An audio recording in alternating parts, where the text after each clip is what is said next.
having that dream again. We are the emissaries from the void. All right, welcome back to Emissaries from the Void. I'm Tristan. I'm Ari, and I'm possibly going blind in my left eye. The void is taking over. Oh my god. Like, yo, I went to the eye doctor, and they were like, "You're fine, Ari." And I'm like, I don't feel fine. I'm going to need a second opinion. Yeah.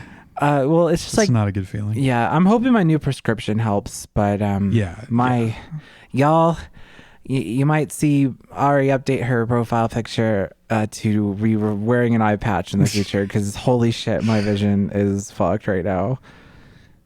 If you got an eye patch, what kind of style? Well, there's something to be said about the traditional, just the black eye patch over the eye. Yeah. But I definitely would want to get it with like some kind of like space or some kind of nature pattern on it or something, Yeah, like a little Bob Ross painting. Yeah, that would be so cute. Oh my god. Or get like a Van Gogh painting one, because he's my favorite classical artist. Have you seen or heard of the TV show Pushing Daisies? Yes. One of the characters has an eye missing, and she has like a collection of different eye patches that are like rhinestoned or like beaded. Really cute. Yeah, I'm not like that extra, but I definitely would. Yeah. I would use it to express myself. It's just you unlock a new accessory, and then all it cost you is an eye. Yeah, that's all. Okay, what movie are we talking about? We're talking about Vide Noir. Vide Noir, yes. So after watching Head, I had referenced Vide Noir as a, like, not like related in terms of like tone or whatever, but just like another film that was heavily involved in a band that didn't really have anything to do with the band itself, but reflected a story that they wanted to tell. So they're very only tangentially related, but they do make a good double feature, in my opinion. I don't know how you feel about it. Can't quite picture it, but I wouldn't say no to it. Maybe not like the first choice. Yeah. But they definitely, like, of the two of them, Vide Noir is definitely more voidy, in my opinion, and just like the terms of the overall message and the vibes and the tone and all that kind of stuff. So tonally for sure. So just to kind of give a rundown here, people really didn't like this film, even though I really love it. It's got 4.6. The uninitiated did not care for it. It's got 4.6 out of 10 on IMDb. So IMDb isn't the it's much higher on Letterboxd, which I suppose is a better mark of the kinds of people who would appreciate this film. Right. It was written by Ben Schneider, who is the lead singer of Lord Huron. And Lord Huron is the band that this film originates from. So you don't need to know about the deepest lore of this band to understand this film. In fact, it actually contradicts earlier implied elements. For example, the main character, he is depicted as a young man in this film, whereas in the original lore of this character and the expanded universe, he was older. So but because it was written by Ben, we can take it as this is the updated lore, I guess. Lord Huron is one of my favorite bands, and people know them from Night We Met, which is a song that was played at the end of 13 Reasons Why on Netflix and a couple of other shows. It's like their most popular track by far. It's got over 1 billion plays on almost all the streaming platforms. But their ethos, if you will, is that they are channeling music from another dimension, and that the characters, each song is the different characters' songs that are being channeled by the band. That's how they portray themselves. So every one of their albums is, even though in IRL it's definitely made by and produced by Ben and all that stuff, but in the mythos of their band, these songs are different character songs. So the main character of Vide Noir, he is one of the characters from their music. Yeah. And Vide Noir itself was originally an album, kind of a concept album, and then like 3 or 4 years later, they made this film? Well, this film like took forever to come out. So they started making this film immediately. Okay. But it took until 2022 for it to release. And the album of the same name was originally released in 2018. Okay. So it was directed by someone else named Ariel Vide. And this is just a personal friend of Ben. Okay. And overall, like I said, this film can be taken on its own. It doesn't need any of the other context. Although, if you are going to watch this movie, I do highly recommend that you at least also listen to the Vide Noir album, because this movie pulls from their entire lore, all of Lord Hearn's lore. But specifically, that album and this movie are companions to each other. And if you listen to the album and then watch the movie, I feel like you'll get a greater appreciation of this film. That makes sense. With all of that context out of the way, what was this movie about? Well, barest basic plot is, boy loses girl and chases after her and kind of fights his way through the seedy underbelly of unnamed city. It's LA. Oh, it's LA. It is LA. To try to win her back. And then you played the song with it's a recurring motif in the film, but with the lyrics, it literally says like, "You were my innocence." So I feel like that they fed me the answer there. And she in some ways represents his innocence that he's fighting to either keep or regain, and ultimately loses. Okay, I can kind of see it. So the main character's name is Buck Vernon, and then Lee Green is the girl that he's pursuing. Mm-hmm. The song Emerald Star, which an instrumental version of, ends this movie. Another particular note for anybody who is familiar with Lord Hearn's music, they don't have any lyrics from their songs in this film at all. Yeah. It's all instrumental versions of the songs. And honestly, I found that a little weird from like my perspective, especially the last, like they could have just played Emerald Star in the end. Yeah, like over the credits. Yeah, I don't know why they made this decision, but it's fine. This is another reason why I recommend you actually listen to the album, because the movie is lacking in the lyrics, but if you already know the lyrics when you watch the movie, then your head will fill them in. Yeah. So based on your interpretation, how do you parse Lee's behavior at the end of the film? If she represents his innocence, what is exactly, like her making the choice to say that she never loved him, what does that mean in lieu of that metaphor?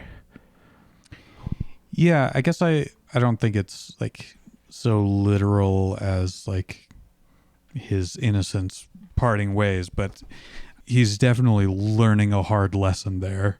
And it was his innocence or naivete that led him to believe that he could just march down there and drag her back.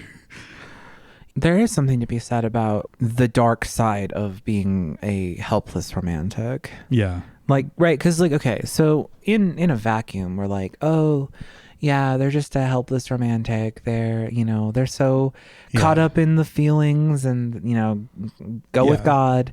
But really the truth is that being a hopeless romantic is kind of toxic. Because like it puts so much impetus on the people that are the objects of your affection to perform in a certain way. Yeah.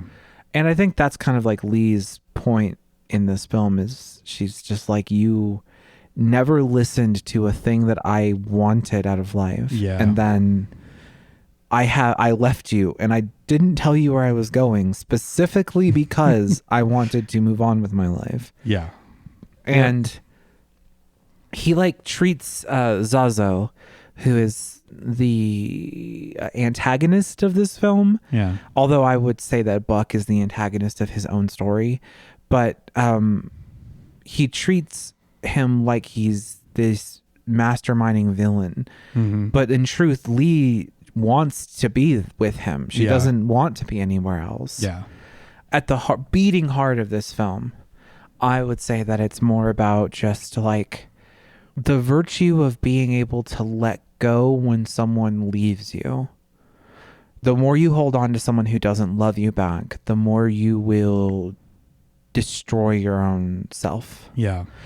And also because Buck is not an innocent person. He is conniving, and he is really good at lying in this film. Mm-hmm. And like, because like there's several times where he pretends to be someone else. Yeah.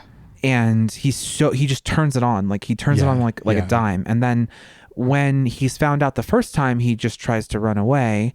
But when he's found out the second time, he whoops the ass of the person that he was trying to con. He throws their head into a sink, and like they're bleeding on the ground. Yeah.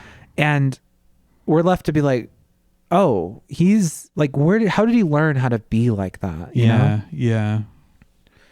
Because like, what do you think about Buck overall, like as a character?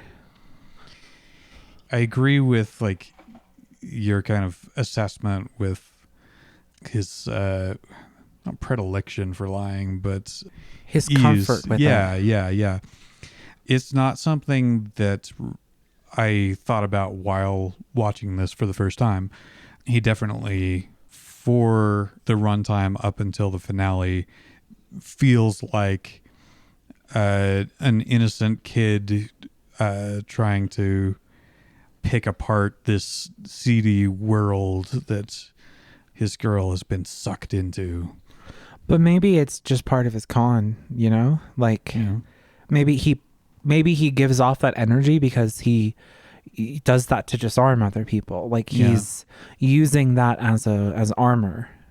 I'm thinking of the flashbacks to the like recording booth where the two of them record a record, and he kind of puts on a character for her, this like radio show host. And maybe there's like some kind of a link there. Maybe he's kind of manipulative with her as well. Oh, well, especially because like we start this film at the end and then we flash back. Right. And all of the film up till the very end of the film is being portrayed as him recollecting the last night or two of his life, basically. And as we start the film, we get Lee and him talking and having an argument about how she wants to leave, like, you know, but we don't get that until after we've seen, you know, him fondly remembering them recording this thing together. And it's almost like the film is designed to make us see Buck's mission as a noble pursuit, whereas at the very end it's revealed, well, no, he just didn't listen to her. Like she wanted to get out of Chicago or Detroit. It was Detroit. That's right. Mm-hmm. He wanted to get out of Detroit. Like, I mean, same girl. Like, who wants to live there? I saw one review that was like really positive, and it was like a Lord Huron movie, and it takes place in Detroit. I was like, kind of. Only part of it does. But like, for the most part, when you think about it, it's like if Buck had listened to her, then maybe she wouldn't have fallen out of love with him. Because you know what I'm saying? Like he puts her in this recording booth where you pay 5 cents or 25 cents or whatever, and you can record your own little record. Mm-hmm. But he almost uses it as a substitute for her desire to leave. He's almost like, here, like, you know, I know you want to leave, but have this instead. Yeah, she wants to leave to start her singing career, and he's like, we could just sing here. Right. And in the lore of the band, Buck goes on to be a very famous singer. So it's likely that he was honest with her that, you know, he just needed to take time or whatever.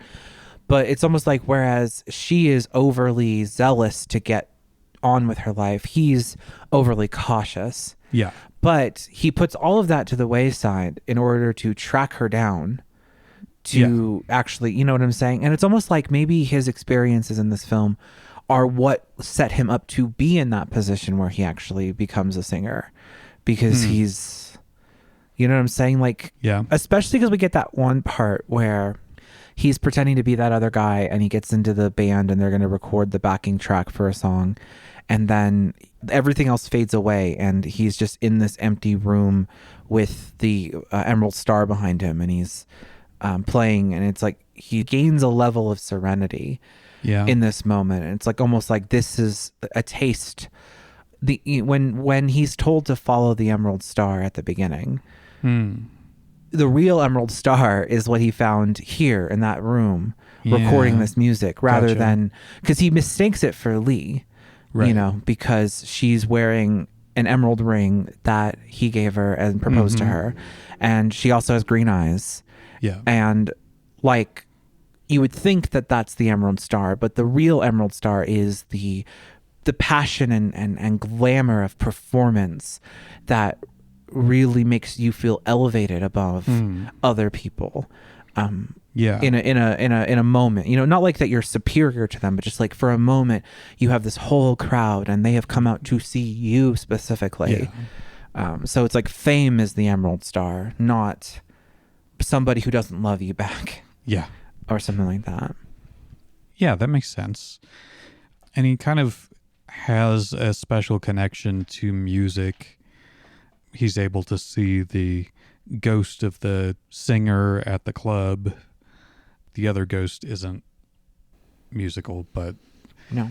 The other ghost is a really big character, though. What do you feel is the essence of them being ghosts? What does that bring to this table?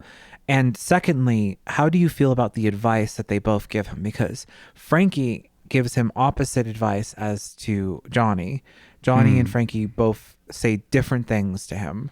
And Frankie was the singer and Johnny is the member of the World Enders. Yeah, the biker. Or, well, he drives a car, but they're a biker gang. Yeah. Okay, so first of all, I think maybe there's a parallel. Buck waited too long. He lost his love, and now he has the fire to go get it. And these people are dead. And Johnny, at least, has the fire. There's kind of a sense of like doing something with your life, and like they're not able to. But he still has time to make something of himself or accomplish something. Or I feel like that's kind of the crux of Johnny's motivation for him. What was Frankie's advice? That he should leave it alone and go home. Yeah. She basically told him it's not worth it. Like, you know, he's like, I can tell you where Lee Green is, but I'm not going to, because you really need to just go home. Stop fucking with Zazo, because... So we can kind of get into this now, but like Zazo is the leader of inexplicable mafia. And, you know, he runs some nightclubs, and he also has a drug ring. Pushes the titular Vide Noir drug. And one of his favorite execution methods is to make you take so much of the drug that you overdose and you get something called black brain. Yeah. Because Vide Noir is an inky black substance. Right. And it's like a cross between LSD and heroin, basically, is how I've always interpreted it. They were like, LSD is a Greyhound bus and Vide Noir is a spaceship or whatever. Right. They both take you to strange places, but how far out are you willing to go, basically? Yeah. And so both Frankie and Johnny were black-brained. Yes. And that's how they were killed. Maybe that's why they're visible to him. He also, Buck, seems to have a higher tolerance to it because he survives being black-brained. Basically, when we see him at the start of the film, he's waking up in a stupor. He throws up. He is covered in what kind of looks like blood at first because it's really dark. But now we know at the end of the film that it's Vide Noir that he's covered in. And I think there's twofold. One, he does have a natural resistance to it, but also he throws up most of it. Right. And I think that also saves him a little bit. Yeah. Because then he does start tripping fucking balls. Oh, yeah. I guess there is something to say about how we consume art to escape from things. Like we consume art to distract ourselves or to change our perspective or to reveal something to us. And everyone is taking Vide Noir as a method to relax, or they're using it to gain insight. Like Lee, well, Zhao Zhao says on behalf of Lee, because she's incapacitated at the moment, that she likes to take it strong because she likes to go on deep journeys out into who knows where. Whereas like other people earlier in the film are shown taking it to like take the edge off. And Zazo even says like this becomes whatever you need it to be. So for some people it's just a sedative. It just makes them relax. Right. And for other people it shows them things because that's what they want it to be. Yeah. So I think it's less of a drug and it's more of just a visual representation of the emotions that art facilitates. And that's why Lee is such a passionate user of it. And that's why Buck is like, I don't care about this stupid drug. I just want Lee, because he's in this moment not interested in art. He's interested in love, and eventually he will become a famous singer. But for right now, he's not, because, you know, he has a bottle of Vide Noir in his car. Yeah. He gets it earlier in the film and he looks at it like contemplatingly before they break his window and you know, blackbrain him. But you can see that he is interested in this drug. It's not like he's completely devoid of that interest. He wants to take it. He wants to try it and see what all the fuss is about. He's introduced to the concept of Vide Noir by a person that's just sitting next to him like, you want to do some drifting tonight? Like, this guy is not a drug dealer. He's just another guy, and he's just like, you know, he's just a bro. He's like the guy who's offering you weed at the event, not because he wants to sell it to you, but just because he wants to share the experience with you. But he also looks like really depressed, and it's like there's something to be said about people who can see the potential in things and other people who are just there to consume for the escapism. So it's like Buck can see the ghost of Frankie because he does have an eye for art, even though if he's not fully in an appreciative mode right now.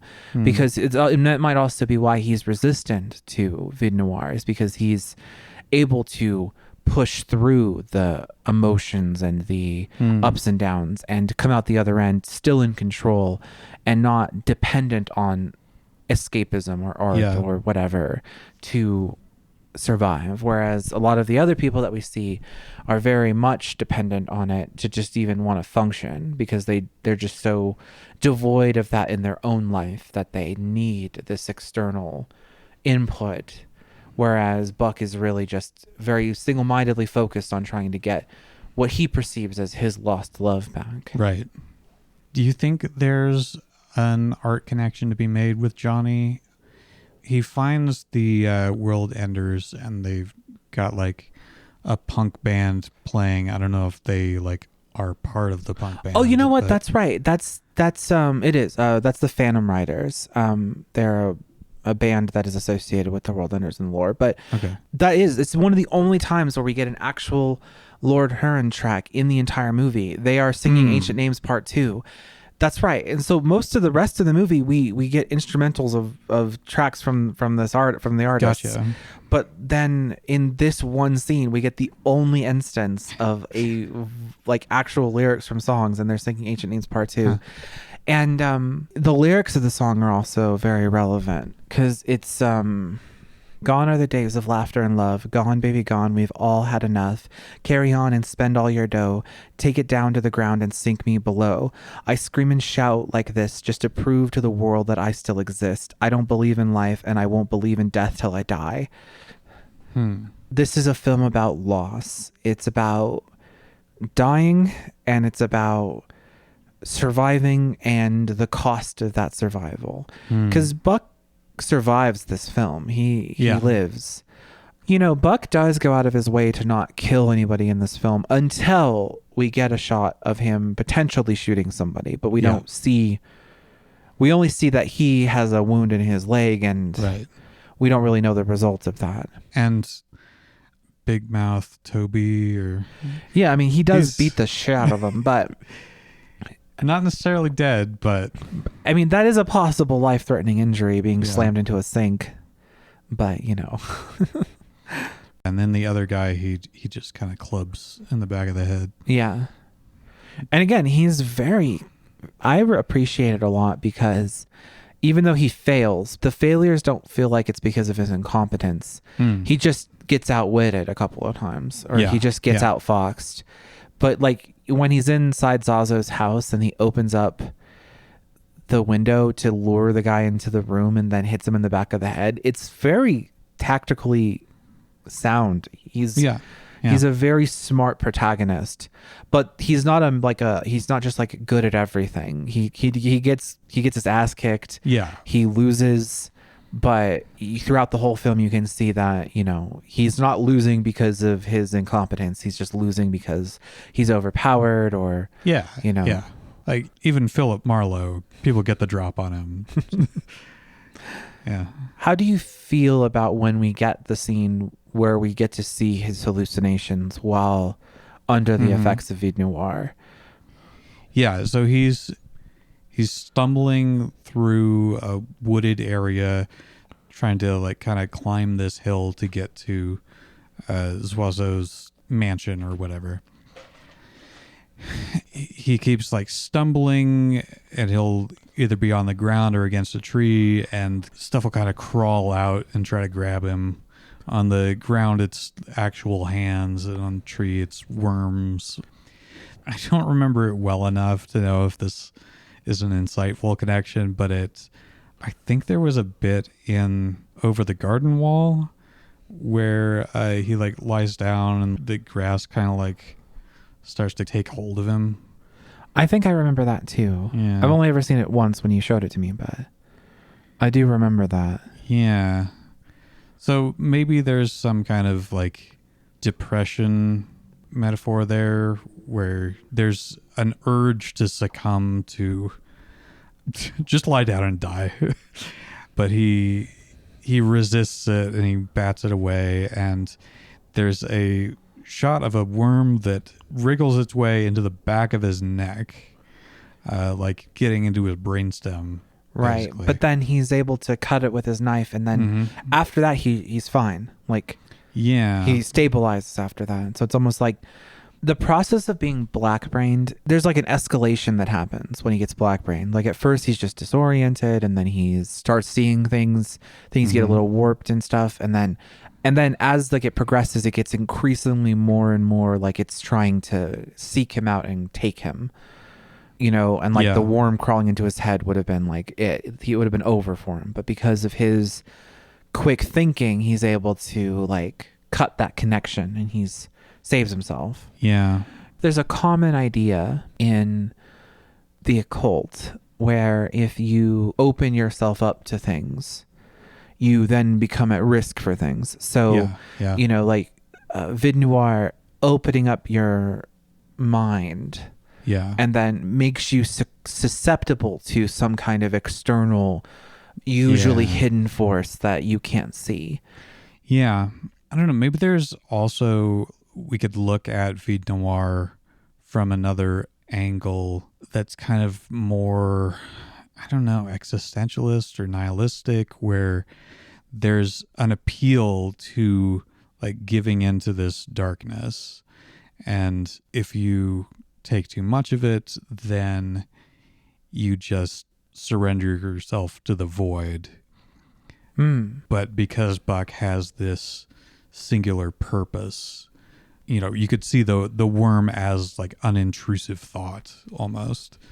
An invasive emotion, basically. Yeah. Okay, I like that. I like that idea, especially because like, the darkness is a source of inspiration. Yeah. Right? Like this world is full of darkness, and you can take so much inspiration from it. But if you completely saturate yourself and you give yourself no reprieve, then you're black-brained. Being black-brained is a state of utter total despair, and you're beyond the point of any kind of rescue or saving. Yeah. It's, I'm trying to think like what chapter of Antichrist it would correlate to. I can't remember all. And I don't want to remember all of them. Fair. But I could see what you mean, though. I mean, there is one called despair, and it's so easy to become hopeless in this world, especially when the things that you're pursuing reveal themselves to be not worth the effort that you've put into pursuing them. But also, there is something to be taken from those failures. Because, like, you know, on one hand, as an angry feminist, I can definitely look at this film as, you know, how men don't take women saying no. Yeah. Right? Buck. Like, even if you're like nice and polite, you can still like objectify women by putting them on a pedestal. Yeah, because like Lee is everything to Buck, but he doesn't really value what she wants out of life. Yeah. He valued her presence in his life, but was he in love with her, or was he just in love with the idea of her? Right. Because her true self wanted to leave and go be a singer somewhere, and the only place that she was singing in their home was in some dive bar that she said, you know, what made her uncomfortable. Yeah. And was she even singing there, or was she just serving drinks? I think she mentioned that, you know, she sung there, but like, even if she didn't, that makes it even worse. Yeah, of course. Like, all she wanted to do was sing. Yeah. And then when Buck makes the gesture to put her in that recording booth, she doesn't even sing. She just hums. And she's humming along to the tune of Night We Met, which is a song that's about Buck and Lee in the mythos of Lord Hearn. But that song, it's about possessiveness. So like, okay, the song is sung about Buck and Lee, but it's sung by some other character. But the perspective is Buck's perspective. And it's, I had some of you, then most of you, and now none of you. Or most of you, some of you, and then none of you is what is the bridge, the recurring bridge. And, you know, haunted by the ghost of you. It's all about you were mine. And there is so much longing in that song. One of the reasons why people like it so much is because everybody fucking loves moody, romantic tracks. I mean, don't get me wrong, Lord Hearn's one of my favorite bands, and all they do is make songs about longing and yearning and okay. Like, I'm susceptible to it just as much as everybody else. I'm not critiquing, but I am pointing out that, you know, the song is a little problematic when you think about the perspective of the person talking. They're talking about how much they miss that person being theirs. And, you know, there's no accountability in the song. Right. About, like, if you listen to the actual song, there's no accountability for why the relationship ended. Just that he's sitting there probably with a drink, mourning the loss of this. You know, and I think that, and this is no shade on Lord Hearn, because they're storytellers, they're telling stories, and they're, you know, but the song The Comedian, which is from their latest album, I feel is a good companion song to this song. And it's a song about accountability, you know, like wanting the past to be like it was back then, but realizing all the things that you've done to make it like that song is about like wallowing in your misery and realizing that your wallowing is what has created most of your current misery. And then also feeling like you're too far gone to know what to do about it, which I feel kind of ties it back around to what you were saying about Vide Noir. It's that state of mind where you realize how much you have fucked your own life up, but because of your attitude, not like, you know, bad things are going to happen to you, but you can fuck yourself up worse by just having a bad mindset about things. Not to say that like be positive all the time, like, you know, you shouldn't be fake positive all the time, but if you wallow in your misery, all you do is just inflict more misery. You've just multiplied your misery, because you know, it's one thing to have to drink a dose of Vide Noir, and to be like, okay, this, I don't like this. This makes me feel bad. I feel sad. It's another thing to be like, okay, I have to drink this glass of Vide Noir, but you know what I'm really going to do? I'm going to like lather it on my skin and like rub it in. There are some really shots of body parts just dripping in black oil. Yeah. Yeah. Which, like, we learned that Zazu gets this drug from the middle of the Vietnamese jungle. Yeah. If that's to be believed. If that's to be believed. But, like, also, like, they have a lot of this drug. So they, like... Right. Did they set up an oil rig or... Yeah. But I don't think that's the point. The point is, like, you know... One, the character entry for Buck Vernon on the official wiki, because there's a fucking wiki for this, of course, talks about how he hallucinates. So, but I don't read it like that. When I watch this movie, I like read it as he's actually seeing ghosts, because I feel like it plays into the theme of like how he's told, well, psychics don't exist. Yeah. But they must, because the advice that he gets from the fake psychic ends up actually leading him to the goal, and he sees ghosts. So it's almost like, you know, there's this element, and there is this element in the music that is about supernatural things. Even though Ben is not a believer in those things, he puts a lot of it into his music, because, as to quote him from my memory, he simply says, like, we've lost something cultural when we got rid of all of these, you know, things. Like when we got rid of these mystical, spiritual beliefs. Yeah, he talks about legends, and he's very into legends. Yeah, he's into mythology, and he's into occult imagery, but it's as a means to focus the narrative.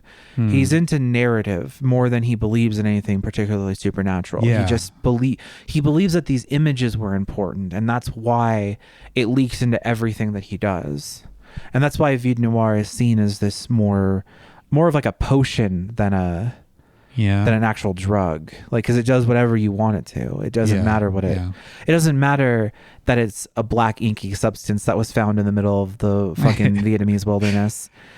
All that matters is that it gives you something that whatever you desire. And that's really kind of what it is, you know, like tying into the whole Hellraiser thing about like, you know, what is your pleasure? Yeah. What is it you're seeking? And then the realization that seeking anything to the extreme is in and of itself the thing that destroys you. Right.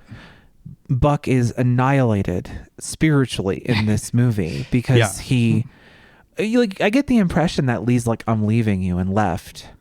And then Buck deluded himself into thinking that he just needed a follower. Like, it's not overtly portrayed like that, but it's like Finding Alaska syndrome. Yeah, you know, it's the ultimate like counter argument to the manic pixie dream girl.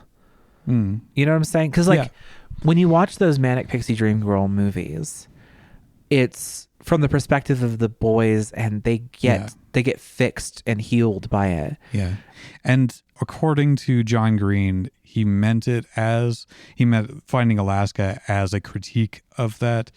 I'm not going to comment on whether it was successful. You know, that's the thing about critiques. I have a tendency to believe John Green when he says that kind of stuff, because I respect him as a creator. I definitely believe that was his intent. Yeah, it just, but you know, intent rarely does intent come across 100%, and things can get grossly misinterpreted. Like, for example, all Lord Huron intends to do is to tell these yearning, romantic, tragic stories. Like, they write tragedies, and that's what they do. The album Strange Trails has a song called Louisa, which is a very upbeat, like happy song about finding love and everything like that. And then the song that follows it is Night We Met. And the reason that he did it that way was because he felt like it would make the album way too happy if he didn't end it with a sad song. Yeah. That's just how the band is.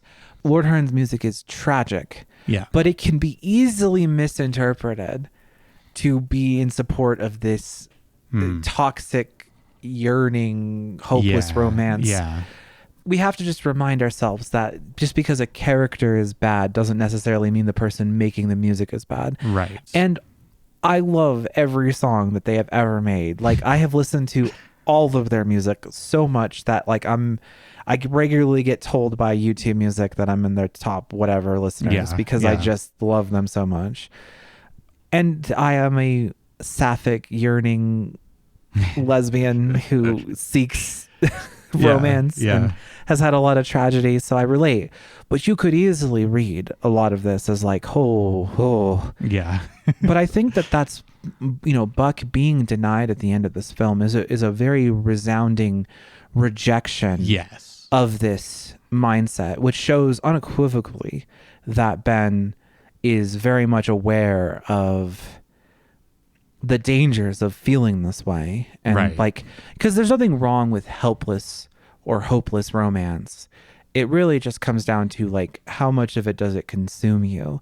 And does it lead you to go on a cross-country trek to California and search town after town after town with a photo of a girl as if she was a missing person? Mm-hmm. Like, have you seen this woman? Yeah.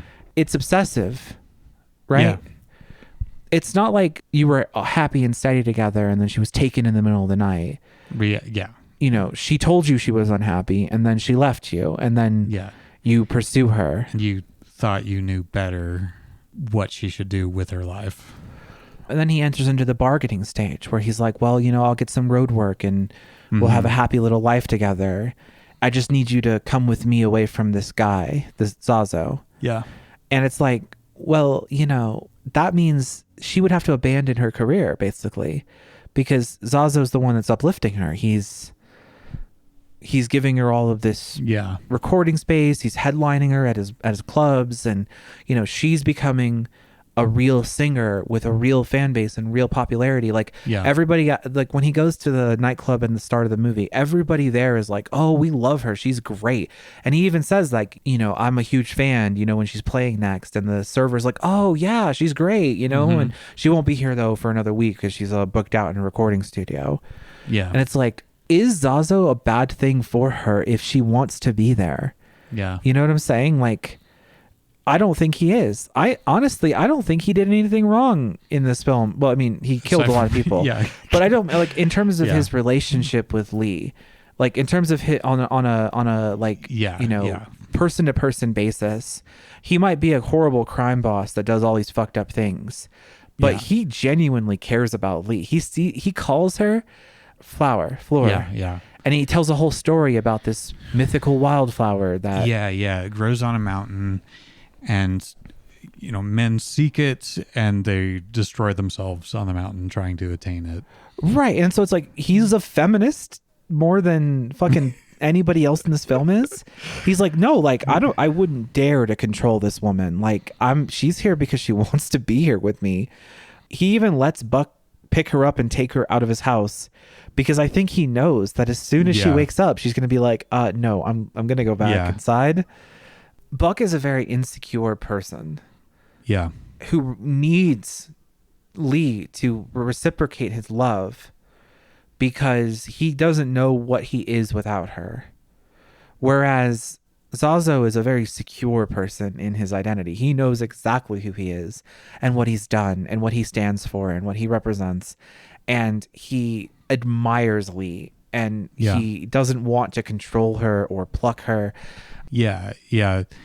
Like for most of the movie, we're kind of operating under the assumption that he's using drugs to keep her under his control. And there's definitely like the potential for a power dynamic that could be abusive, but we don't actually see any evidence of that. If we are to take him at what he says, if she wanted to leave, he would just let her go. Like, because he's like, I don't control her. She's here because she wants to be. It's interesting that he also puts her on a pedestal, but I guess doesn't feel entitled to her. Yeah, well, I mean, like he puts her on a pedestal in the way that like any hopeless romantic would put someone on a pedestal. Like, wow, you're beautiful and you're gracious and you're wonderful. But he's like almost like he's like the right way to be that way. I enjoy her while she's in my life, basically, is what he kind of gets at with all of his... He talks for like 20 minutes. Like his speech at the end is so long. And he kind of just picks apart and destroys Buck's entire paradigm. You know, he's like, well, Buck, that's the name legends are made out of. You know, like, you have a really strong name. You know, you have so much potential.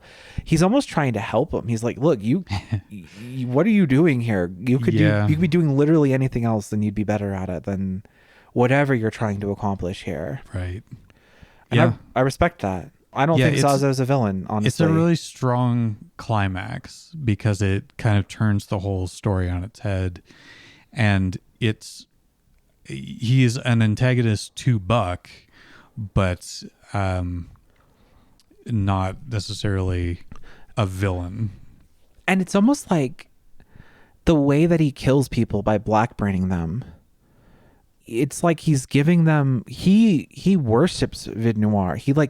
He sees it as this powerful thing that unlocks your potential and shows you things. So it's almost like even by how he kills people is him giving them an overdose of this substance that he himself sees as almost divine.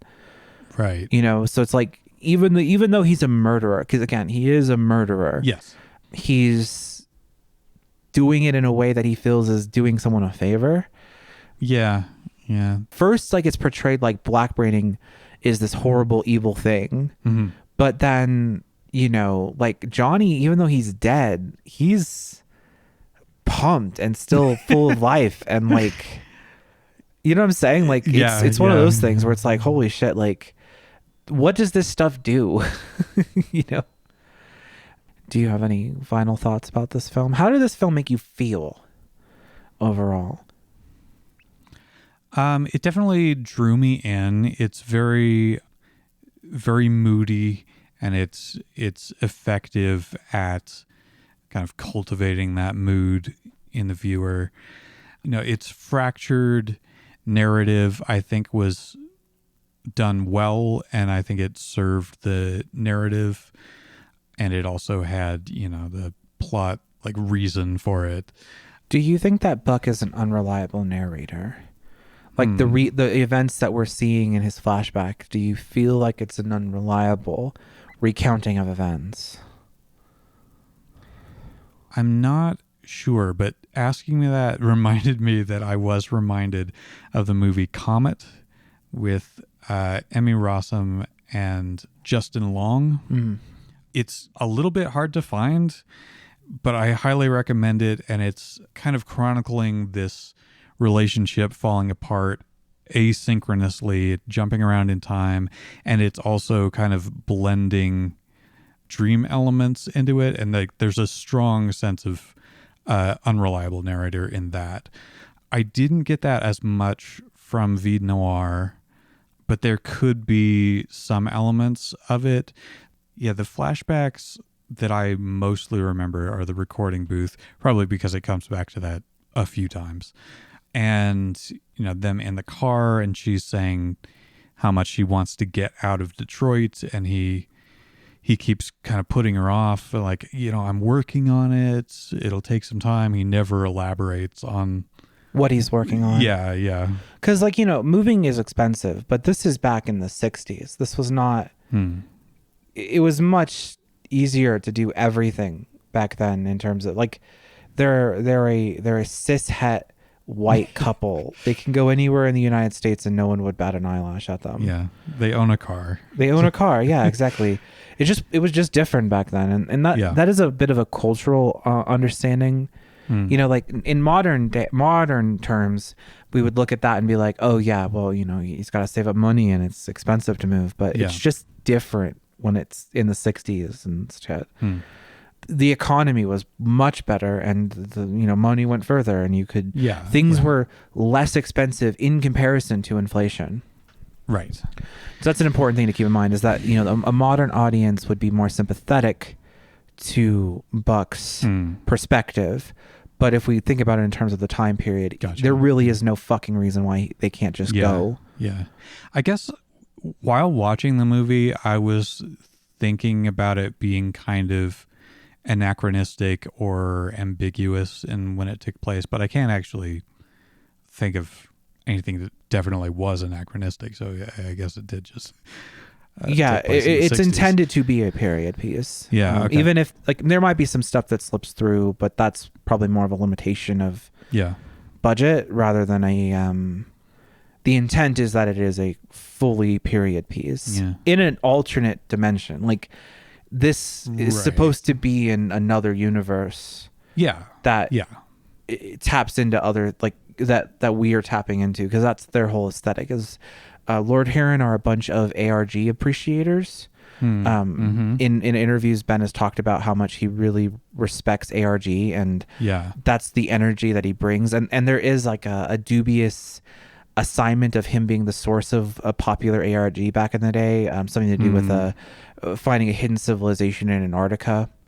But I think that's part of why I like them so much and why I'm drawn to them the same way I'm drawn to something like Meow Wolf is just because it's all this same thing of like alternate reality games and vague multidimensional experiences and the understanding that these longings and yearnings and this pain is universal and transcends our own lives and our own time. And you know, if you were to go back in time 40 years ago and talk to somebody, they would be feeling the same emotions, the same longing, the same pain, the same sadness, and the same loss. It's universal.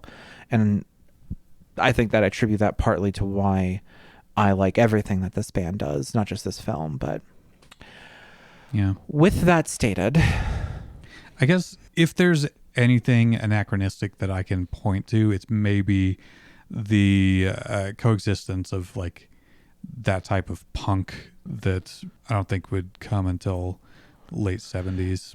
True. Least, the World Enders as a gang are kind of a mashup between 50s greasers and like 80s punk. It's very strange. But that I've always chalked that up to just the alternate dimension. Yeah, for sure. Okay, well, Ari, what was one thing you liked and one thing you disliked about Vide Noir?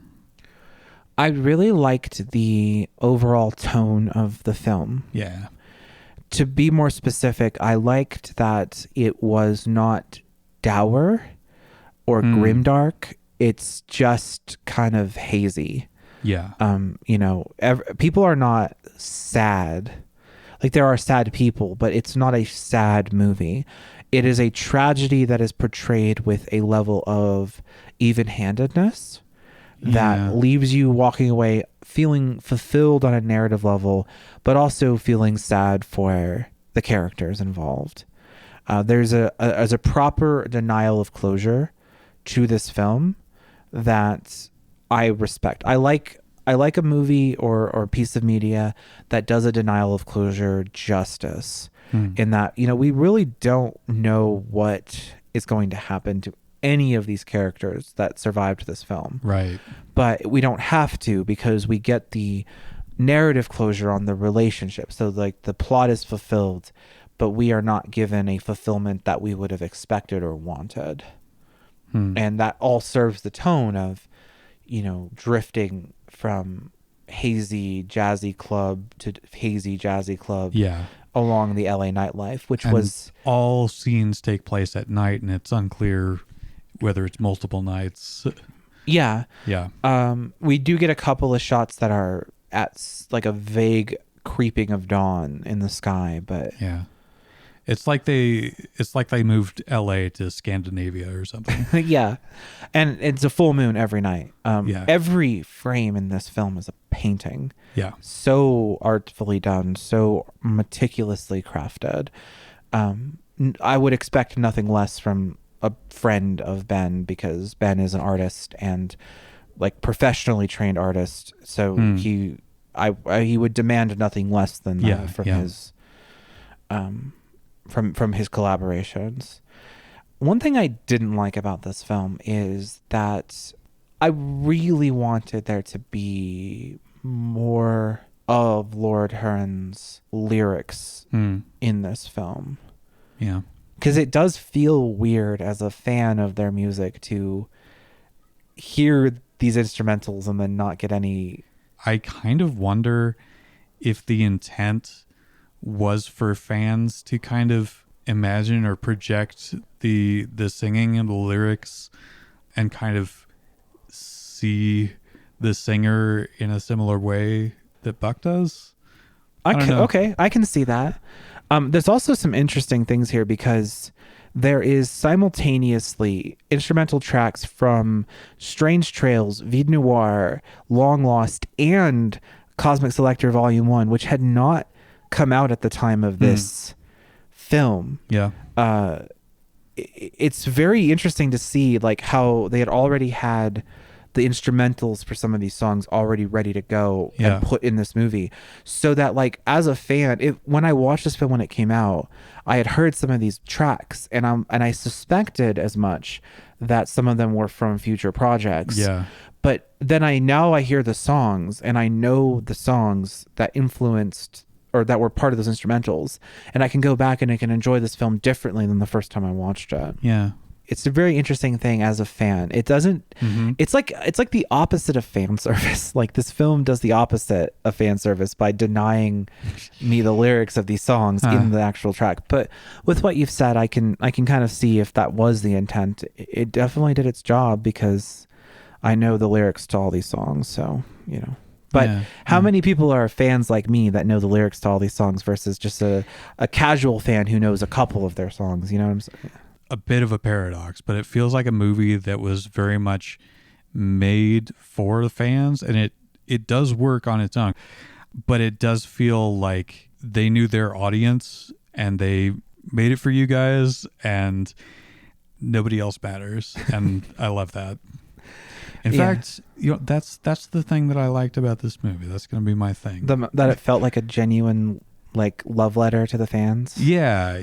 And like they were so true to their own creative ethos and mythos that they didn't worry about roping in outsiders, but it's still a complete enough work that if you, as an outsider, look into it, you can get sucked in the same way as the fans. Yeah, and like, you know, you don't need to know any of the lore of the band to understand this movie. Yeah. It only deepens your appreciation, I guess. Yeah. But again, as I mentioned, it contradicts previous lore. So it was like kind of a big deal when it first came out, like because it changes the ages of characters and it changes the time period. But, you know, it's all in service of the fact that I'm sure it sparked debates on Tumblr. Buck is an unreliable narrator. Maybe the film isn't an unreliable narrative, but I definitely read it that way. I read this. He's kinder to himself in his memory than maybe what really happened. Yeah. You know, like he remembers things as more positive than they were. I imagine that he and Lee fought all the time, but he doesn't remember that because he's so caught up in his own romance that he... Yeah. And that's actually kind of tied to my dislike, which is that I think we should have seen more hints at him being manipulative, kind of tying it, like you mentioned, to the ease at which he lies and manipulates. Yeah, kind of crafts new narratives. Yeah, like at the very end, while Lee was walking away, we get a flashback to them arguing and him being called a manipulative liar or something. Maybe that would have been too on the nose, but like something like that. Yeah. Where we get to see, because the movie does heavily imply that he is an incredibly manipulative man. He can turn on his charm on a dime. He's very charismatic, but it's superficial charisma, and he always turns it on when he's trying to get something out of somebody else. Like when we just get him just of being himself or just existing as himself, he's very like blank faced most of the time. He's, you know, he's almost like a psychopath, honestly, when he, like if it wasn't for the fact that he was clearly a very romantic person with these emotions, you could easily attribute psychopathy to him with how his charm, he's got a psychopath's charm, but it's in a person that's not a psychopath. Like he clearly cares about other people, but he's just also very selfish. Yeah. I wouldn't call him a psychopath, but I definitely feel like that Yeah. There's some of that in him. I mean, the man carries a fucking hunting knife on him at all times. Yeah. Like, and he uses that knife to escape from the trunk, like, which a secondary thing I didn't like was, trunks have a release hatch in them. You know, like the classic idea of putting someone in the back of a trunk. If they're not tied up, they can get out because there's a release hatch in a trunk. Or unless you've modified the trunk. Sure, but like... But yeah, no. Well, but they kidnap him in his car. Yeah, no, it doesn't apply in this case. Yeah. It's not quite as egregious as the little screwdriver pick lock in Hellbound, but... True. But like, similar. This one's got plausible deniability because of it being a period piece, but still... But a secondary thing that I liked about the movie was, I mean, I talked about like the fractured narrative and how it jumps around, but the way that it transitions between those fragments, I think, is really elegant, and it kind of blurs the line. I'm not sure exactly how to phrase this, but like the cuts between them almost seem diegetic, like they could be part of the same scene. For a while, it contributed to me thinking that he was like literally unstuck in time, possibly due to the effects of the drug.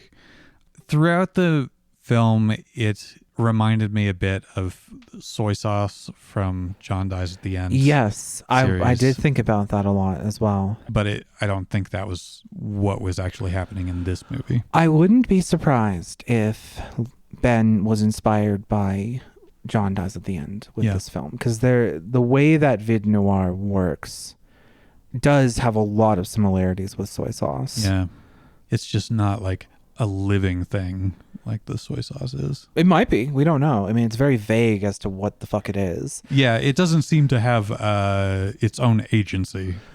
That's true. Because like Frankie says that, you know, he found it in the forests of Vietnam. Yeah. And, you know, they call it Vide Noir, but it's known by more ancient names to us. Because she's Cambodian? I think that's what she said. Yeah. So she's like, you know, so there's something to be said about, like, one, Ben is a huge French nerd. He studied in France for his art degree and stuff. So he puts a lot of French into his music. That's why Zazo has a French name. That's why Vide Noir is French. Mm-hmm. But it's very interesting to just think about, like, maybe like the subtext of, like, we extract stuff artistically from cultures that we don't even begin to really resonate with or understand with. Like, he calls her Buck calls her Chinese, or like someone calls her a Chinese princess, and then Buck is like, I heard you called this, and she's like, well, no, I'm Cambodian. Right. And it's like, oh, okay, so, you know, there's a level of critique of maybe appropriating culture and exoticizing, you know, and it's not overt, but I can see it. Like, Zazo is a kind of person, and he's exploiting exoticism and appropriation in order to provide this substance to people that he's extracting from a country that most people couldn't even point to on a map. Right. In the West. There's a lot of like really subtle world building. And I remember you saying after we watched it, how you appreciated that it feels like a lived-in world, like stuff is going on all over. We're not privy to all of it. We just get little glimpses. Yeah, it's just a little vignette about just a piece of this very complicated world that has a lot of moving parts. Like, and that's really encapsulated by the fact that Buck goes to meet with Alex, who is Johnny's brother, and because Johnny is like, hey, go find my brother and tell him that Zazo killed me, and give them this bandana to prove that, you know, I sent you. And then we get all that, but then we don't get, that's it. We don't get any more of that. Like, you know, Buck participated in this part of that adventure, but we're following him, so we don't know what happens. And like, he was tasked with like finding that brother, and he's tall and he has a scar. He can't miss him. We see him.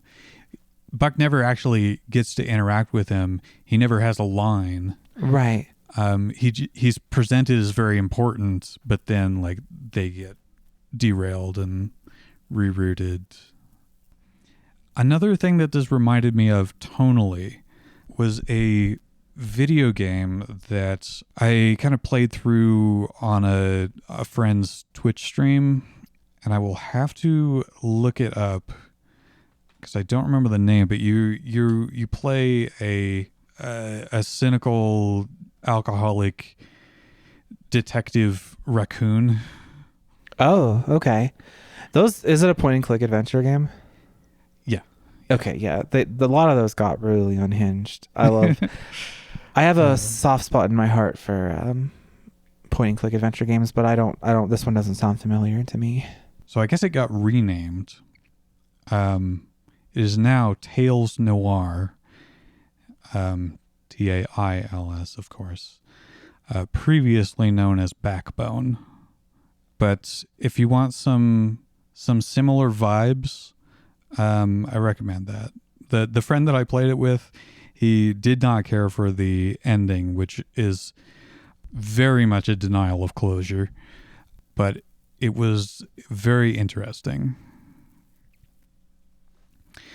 All right. I think we've got a bunch of cutting room floor stuff in here now, and we can... No cutting room floor. Leave it all in. Fuck it. We'll do it live. Mm-hmm.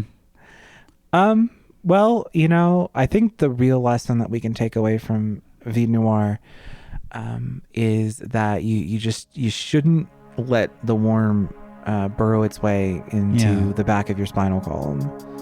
Yeah, cut it out. Yeah. Always keep a knife on you at all times. Just in case.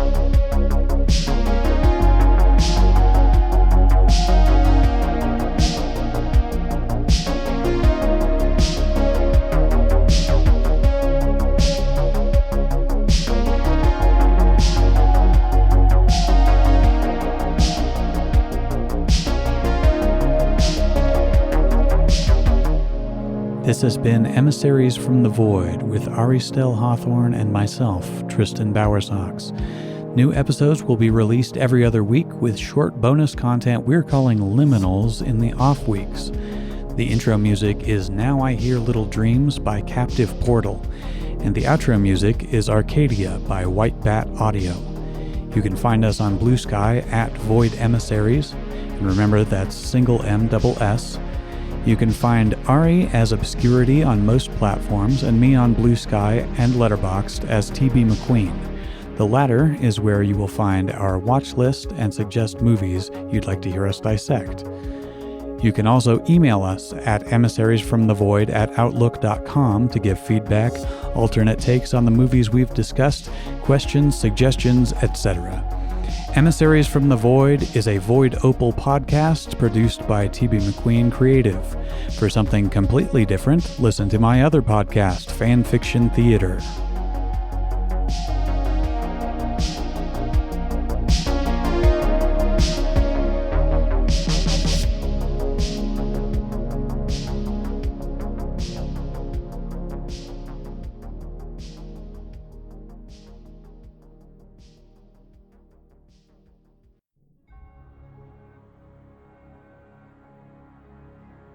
As the world unravels under the weight of an immortal sorcerer's despair, Tula must confront the man who quite literally stole her heart. Along with a cunning demon bound to her by desperate choices, she journeys through a land scarred by destruction, seeking to be made whole again before darkness consumes everything. A tale of resilience, reckoning, and the cost of hope. A Bird for a Heart explores what it means to hold on to your humanity when the world demands you let it go. A Bird for a Heart is a fantasy fiction podcast, written and recorded by Michael J. Patrick. Available wherever fine podcasts are found.